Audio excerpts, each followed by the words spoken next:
வணக்கம், இது உங்கள் ஐக்கன் தமிழ் சேனல். நான் இன்றைக்கு புடலங்காய் விதையில துவையல் செய்ய போறேன்.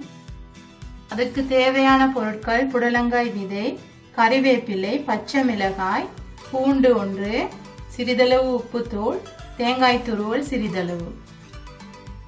சூடுபடுத்தி கொஞ்சமா நான் தேங்காய் எண்ணெய் விட்டுருக்கிறேன். எண்ணெய் சூடாகிடுச்சு. அதில் நான் புடலங்காய் விதை,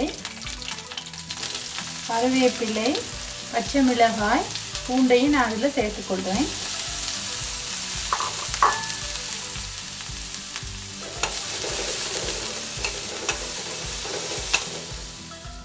கொஞ்சம் நான் தேங்காய் துருவிலையும் சேர்த்து நல்லா நான் வதக்கி கொள்ள போகிறேன்.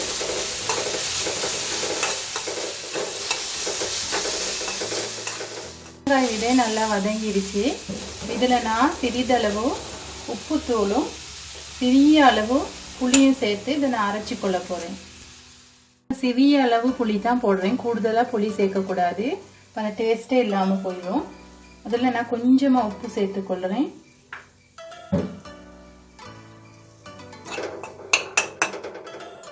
இப்போ இதை அரைச்சி நான் எடுக்க போகிறேன். இந்த புடலங்காய் விதையை நாங்கள் தூக்கி வீசிடுவோம். இது இப்படி செய்து சாப்பிட்டா ரொம்ப சுவையாக இருக்கும். நாங்கள் வீச தேவையில்லை. சின்னவங்களுக்கும் ரொம்ப பிடிக்கும். இதை நீங்கள் செய்து பாருங்கள், உங்களுக்கு ரொம்ப விருப்பமாக இருக்கும். இதை கப்பில் போட்டு அரைக்க போகிறேன்.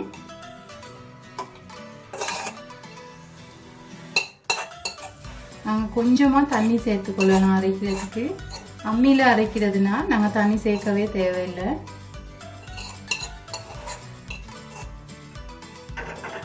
கொஞ்சமாக நான் தண்ணி சேர்த்துக்கொள்கிறேன், ரொம்ப சேர்க்கக்கூடாது.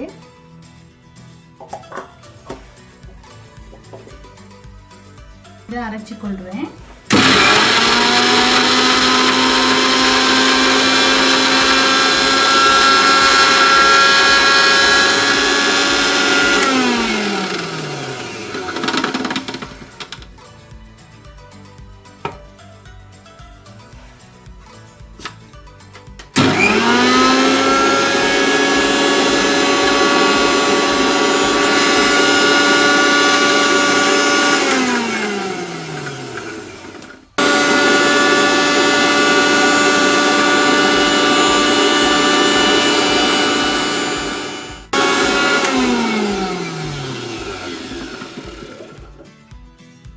இப்போ அரைப்பட்டுருச்சு.